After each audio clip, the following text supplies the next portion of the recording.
every single game, every single week, you and I have come onto this podcast and you have had full faith in your team. You clearly stated, I still fancy us for the title.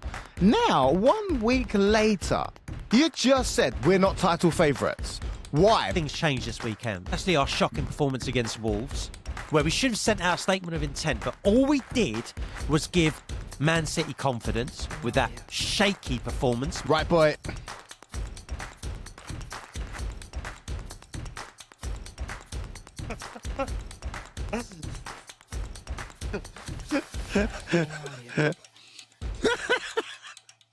Arsenal have just beaten Wolves 2-1, but anyone that did not watch the game and just saw the scoreline, Neil, would have thought standard routine win. But anyone that actually watched that game would think anything but. You guys played probably the worst Wolves team in Premier League history. You've actually probably played one of the worst teams in the Premier League. You've played a team, Neil, that hasn't even won one game this season so far.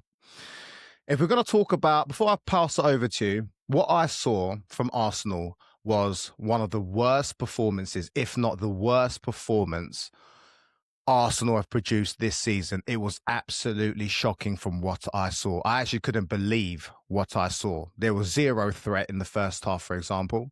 You had no shots on target. It was a very leggy performance, very flat, very limp. It was what no one actually thought was going to happen.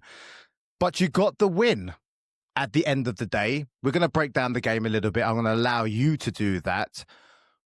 Was that, Neil, the mark of champions? Because in previous seasons, a game like that, you most probably would not have won and come away with the win. Or are cracks now showing within the Arsenal squad? What's your thoughts? Mark, this whole mark of champions stuff, I'm bored of it. Lazy narrative. We've heard it before. Start of the season when Liverpool beat Newcastle. Oh, it's a mark of champions. Oh, yeah, mark of champions. Mark, people said that. I think you said it as well at the time when we actually got the winner against Wolves. I'll tell you why that wasn't the mark of champions. Do you know what I rated about the great Alex Ferguson sides? They never lost 2 games in a row, firstly, or hardly ever. If they went away to Anfield or Villa Park and they lost, the next team that they faced at home at Old Trafford knew they were going to get walloped. They knew they were going to come in for an absolute pasting from Fergie's side because Fergie hated losing, and what he would do is produce a statement win, a statement of intent. Yes, we lost at Anfield. Yes, we lost at Villa Park, wherever you lost. But we've just come back and battered the worst team in the league 4-5-0. That is what Arsenal should have done if they wanted to make a statement win and make a mark of champions. What I saw was not the mark of champions. What I saw was a team that somehow got a goal up, and then sat back, did nothing, let Wolves score, and then we nicked it at the end for an own goal. Another own goal, might I add. You know what was mark of champions, Mark? Man City away to Palace, 3-0. The second best defensive team in the league, Crystal Palace, very, very tough place for everyone to go. City went there and won. That's mark of champions. What we did was mark of worried leaders. Worried leaders that is showing cracks. Like you used the word cracks. I would say cracks appeared. Yeah. Look, who do you blame for that type of performance? Because you know what? It was unacceptable. Actually, Mikel Arteta came out and he used specific words. That defense was unacceptable. That performance was passive. It was a horrible defensive. They had horrible defensive habits. That's verbatim what Mikel Arteta said. Was it the players' fault that they just didn't turn up, Neil? Or was it Mikel Arteta, his instructions? Because you said it, you mentioned it briefly. After the goal, you sat back. What I saw was you went very defensive. We'll talk about the initial starting lineup because you actually fielded a strong lineup. But I was a little bit concerned with your back line because that was the first time he really shuffled the back line. Saliba came back. That's all good. But he went in defensive mode after you got the goal. Now, of course, what you should have done is you get the first goal and you get the second to ensure you get the win. But he sat the team back. Did he sit the team back, or did they do it without him? And they just naturally went into a back line, naturally went into defensive because the players were rubbish. Yeah. It was very sloppy, mistakes left and right. And the manager, and then they sat back after the goal. Is it the manager's fault for that performance, or was it the players? Look, it doesn't add up, does it? It's just a bit odd, bro. Like, Arteta's come out and said that defensive performance is not acceptable. We were hanging on. We sat back. We shouldn't have done that. So that to me sounds like the players took it upon themselves to be 1-0 up and then like, right, we're going to manage out the game. But that wouldn't make any sense because Arteta has control over his generals. That's just a fact. So yes, it's a bit of both. Look, we were hanging on, Mark. Yes. We were hanging on at home against Wolves. Wolves ain't won a game all season. They got 2 points. They've not won a single game all season. They've conceded more than 2.5 goals per game on average. And we were hanging on at 1-0. Just go and win the game. It's not difficult. It doesn't matter about the personnel on the pitch. We've all admitted that Arsenal have the deepest squad and the lowest drop-off when you play a second 11 versus first 11. So both second 11 and first 11 are both good enough to beat this Wolves team. Yep. Everyone can agree on that. Go and get the fucking win. Just go and get the win. What he did, where Arteta is also to blame, what was he doing with the back line? Just shuffling it around. I mean, Saliba came back. Why are you playing him? Why are you playing left centre back? What was going on? Hincapié at one point was left back.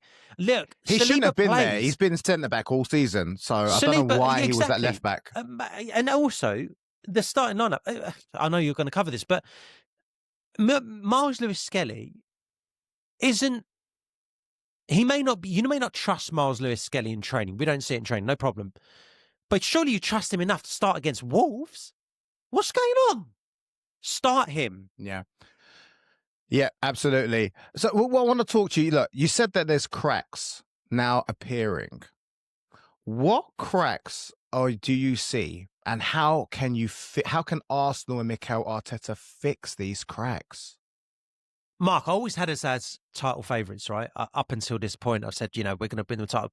What I hung my hat on... What do you mean up until this point? Of course, that can't change yet. You're still 2 points ahead, even though City and Aston Villa both won. I don't. Are you doubting that now? I don't care about Villa. I don't think we're title favourites.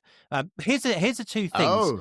Here's the two things that I've hung my hat on this season that we had that City didn't have. Firstly, our home record in the Emirates looked a fortress. Yep.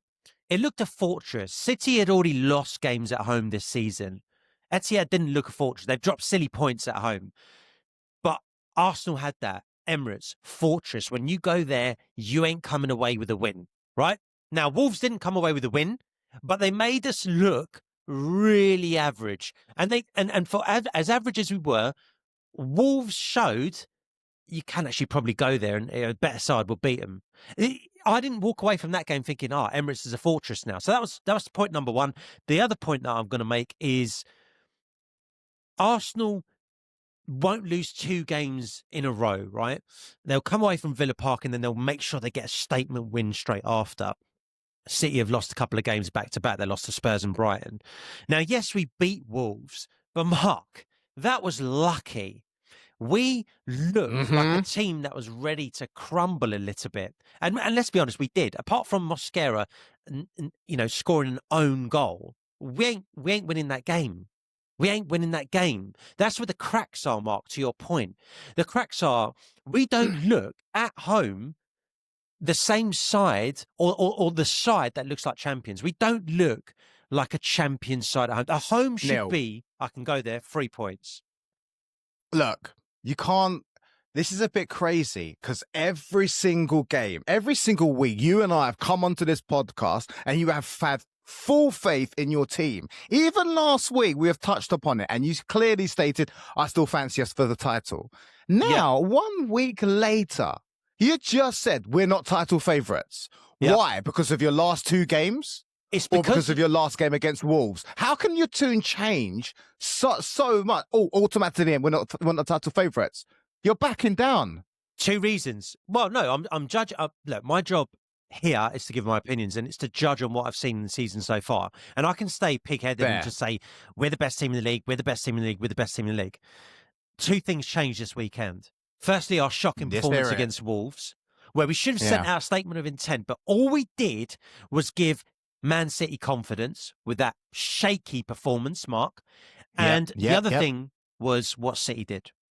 I predicted City to go to Palace and drop points. They didn't. They went there and kept a clean sheet and battered them. Even though, yes, Palace had their chances and they hit a cup post. No one cares. It's a 3-0 away win. That is which of the two wins is going to send a shiver down the other one's spine? It ain't going to be the Arsenal-Wolves win. It's going to be the Man City win is going to send a shiver down our spine. Now, we've shifted. We might not be favourites. Can we still win the title, Mark? Yes. Is there work to do? By God, yes. I want to see how these guys respond.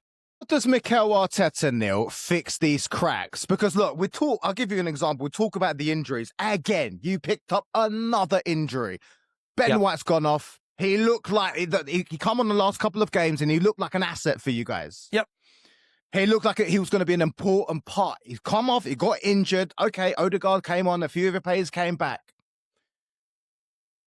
We talked about it, and you specifically said last week, Mikel Arteta needs to rest the players. I want to see him rest Deckers. Those were your words verbatim. Deckers now started. He looked leggy. In that last game, you said he looked a little bit tired. This game, he definitely looked a little bit tired, bro. His hair was friggin' everywhere. It was bushed out. It looked like the guy didn't even have time to take a shower. Okay? He's been resting. What? Yeah.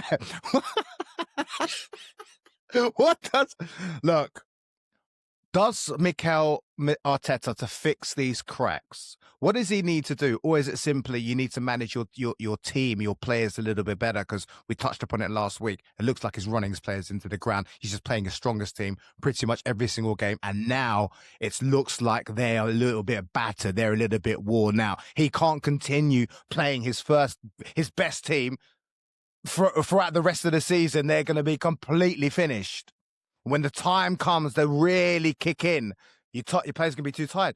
Is it that he needs to manage his players better, or how do you fix the cracks? Well, you raised the point, and you've been raising the point.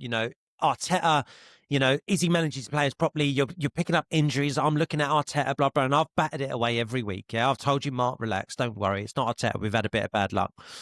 Ben White's injury, whose fault was that? You're about to tell me. Mikel Arteta. Okay. Ben White has just come back from a lengthy layoff and he's played 3 games in a row. MLS is on the bench. He can start, but instead he starts Ben White for a 4th straight game. And what happens? He pulls his hamstring. That is Mikel Arteta's fault. Right? There's no two ways of getting away with it. You've got MLS on the bench. It's Wolves. If you can't trust MLS against Wolves, you're not going to trust him this season. You have to manage guys coming back from injury. Now, so Ben White, injured, don't know how long he's going to be out for, Arteta's fault. Declan Rice could have been rested in this game. Should he have been rested in this game? Yeah, probably. You've got Marino. Why are you not resting him?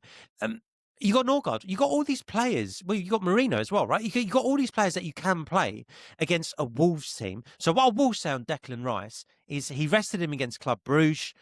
I think he needed another game to be rested. And why not do it against Wolves? I think the thinking was, though, Mark, Arteta thinks, start Declan Rice, blow these guys away within the first hour, bring Declan off early, job well done. In reality, what happened?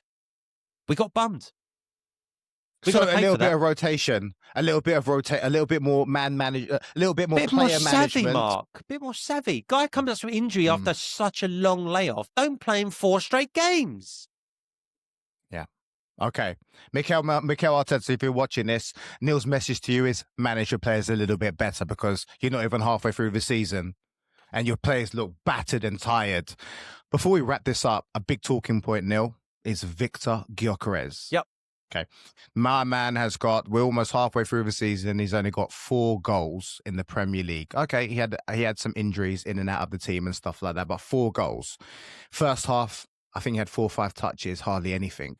The guy is clearly not Haaland because Haaland gets less touches than that in the game. And he managed to score pretty much every single time he touches the ball. But that's not happening for Victor Gyökeres. During the game, bro, in the second half, you messaged me and go, Victor Gyökeres looking shit. He's looking like a championship player. Elaborate. If Gyökeres can't do it at home against Wolves, the worst team in the league, they haven't won a game, he's redundant for us. Now, you mentioned about Haaland. Service as well. Yeah. Yeah, I'll tell Mark, I'm going to cover it. Haaland, you said about he gets 1 or 2 touches a game, but he scores, right? Clinical. Yeah. Now, when Gyökeres gets his touches, he's not getting his touches where Haaland gets his touches, because Haaland's savvy. When he's getting the ball and he's getting fed and he's touching the ball, he's in a position to score. When Gyökeres, his touches are in positions where he's got his back to goal, he's nowhere in any position to try and score. He just has to play it out wide. He's not getting touches where he's a threat. Haaland's getting touches where he's a threat. Now, whose fault is that? You asked me. I'm going to tell you. This game against Wolves, how many times did we look for him? How many times did we cross the ball for him? Because this is the whole narrative. Oh, yeah, but, the team aren't looking for Gyökeres. They aren't trying to feed him. They're not playing the ball into him. Well, this game, we had a season-high number of crosses into the box. Why was that? Who do you think that was to find? It was to find Gyökeres. Yeah? Why are they whipping balls in? Ball came in from Martinelli. Gyökeres on his heels. 3 yards out. Should have preempted it. Saka whips a ball in. Gyökeres on his heels, or can't get to the ball because he's stuck to the centre back. Gyökeres, the game isn't to see how close you can get to a centre back and stay with him and try and him. The whole point is you can stick with him to put it on him, but you need to understand when to make your move and nick half a yard so you can get on that ball. And that comes down to, Mark, him not being able to read the game properly. And that could be a real problem, because this is the first game where no one can tell me that we didn't try to find him. We did. And he doesn't know how to steal half a yard. So redundant. Okay. We're talking about Victor Gyökeres, my friend. Yeah. Okay. A player who is a Ballon d'Or winner, someone that is voted the best striker in the world. Right? He's not a Ballon d'Or winner. What do you mean? Gyökeres? He's a Ballon d'Or winner. Bro, he's won the Ballon d'Or. Okay. He hasn't won the best player in the world, the best striker. He was at the Ballon d'Or Awards, bro. He's got an award. Yeah, I know, but the best striker. He's not won the Ballon d'Or. He's won. No. Okay, yeah. He's won an award at the Ballon d'Or for his number of goals. Yeah. Okay, granted. Yeah. It is in the Portuguese league, and the guy was unstoppable. Yeah. Even against Manchester City, he was like man of the match. Okay, he had a couple of penalties, whatever. Yeah. But now he's come to the strongest league, the toughest league, the most aggressive league. You and I both got super excited. Even I got excited. Oh, I can't wait to see Victor Gyökeres in the Premier League. I think he's going to rip it up. You said he's going to rip it up. And now you've said he looks like a championship player and he just looks shit. And I agree with you. Can he make it? What needs to happen? How do you get the best out of Gyökeres? Or can he just not handle it? I did say the championship comment straight after the game, so, tensions were high. But I will say this, I think he can. There's plenty of stuff for him to work on, right? Like understanding how to read the game better and not be on his heels when balls are getting whipped in. They're going to look for you, Gyökeres. So if they're going to look for you, make the runs. And if you make the runs, then they don't play the ball. That's on the wingers. That's on Odegaard. That's on everyone else. You see glimpses where he holds the ball up back to the centre-back, and he turns and he shoots. He did that against Wolves' shot past the post. It was his best moment in the game. There are areas where he can improve. Right now, though, Mark, he's my 4th choice. Kai Havertz watching this, he's looking at that thinking, I'm walking straight into the 11. Jesus, he's ahead of him. Marino, he's ahead of him. Gyökeres at the moment has work to do. Now, that level of competition might get him to switch on, focus and work harder and understand and train better and understand the game a little bit better. But the worry is, if you're a striker that knows where the net is and you scored 97 goals in 102 games, but your issue is movement and finding half a yard, I'm not confident. I'm not confident that he'll do enough of a job. I think Kai Havertz will come in and just absolutely bench him. So for the next game, will you play Gyökeres or not? Or you're going to put Marino? Does he need to be benched, Gyökeres, or do you still give him the chance to get more game time, to get more experience in the Premier League? I think you've got Everton next. Am I right? I think you have Everton next. Yes. For that game, are you playing Gyökeres? No, it's Everton away. It's not at home. I would play Marino. Gyökeres if we're at home. I'd have Marino, and the first person I'd bring on is Gabriel Jesus. Guys, let us know in the comments, what do you think? Are Arsenal finally showing cracks? It looks like a repeat of the previous years, and it's happening a lot earlier than we thought. This usually parking the bus and going defensive and trying to shut up shop usually happens in the latter stages of the season for Arsenal. Let us know in the comments down below. We would love to know what all you guys would think. We're going to respond to every single one of you guys. If you enjoy our style of content, please make sure you guys subscribe and like the video. We really would appreciate it. Now back to the video.